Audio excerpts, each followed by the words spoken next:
And our next competitor is Joshua Molligan, a master's candidate in plant science. And their talk is entitled Shining a Light on Sustainability, a Novel Method for Controlling Gray Mold on Strawberries. Hello everyone, my name is Joshua Molligan, and I'm an experienced organic farmer and agricultural consultant. Today, I'd like to challenge the way you think of sustainable agriculture by moving beyond any form of chemical control for disease management, including organic certified chemicals. But first, we're going to talk about strawberries. Do you ever go to the store to buy strawberries and think, wow, these are expensive? But you bring them home, put them in your fridge, and just a few days later, you find them like this? Well, these moldy berries are due to a super common pathogen called gray mold. Growing strawberries typically requires a lot of chemicals to control disease because just like us, pathogens and disease love strawberries too. But today, we're going to talk about this one pathogen in particular, gray mold. It's a superbug.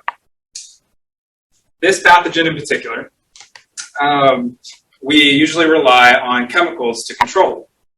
But it's a little more clever than we thought. It can evade any chemical that we try to apply on it, and it can develop resistance to that. This increases the cost of production. It leaves us with chemical residues on our food, and it also leaves us still with moldy berries. But I may have just found its kryptonite. And believe me, it's simpler than you could have imagined. LED lights. I've been testing various ratios of far red to blue LED lighting frequencies to evaluate if they can have an impact on the growth and development of this pathogen. And as it turns out, they do.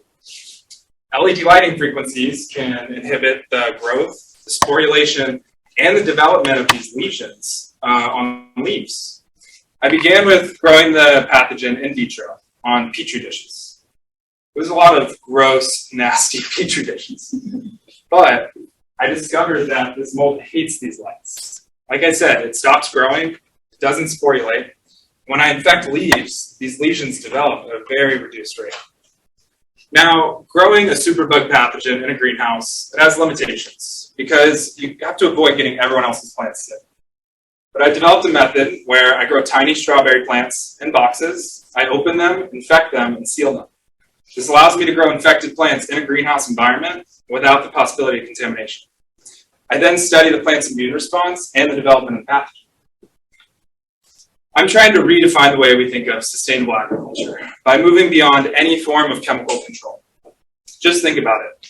Widely available, cheap, and effective LED lights to control disease and grow food free of chemicals. This is the future of strawberry production, and this is what sustainable agriculture should really look like. Thank you.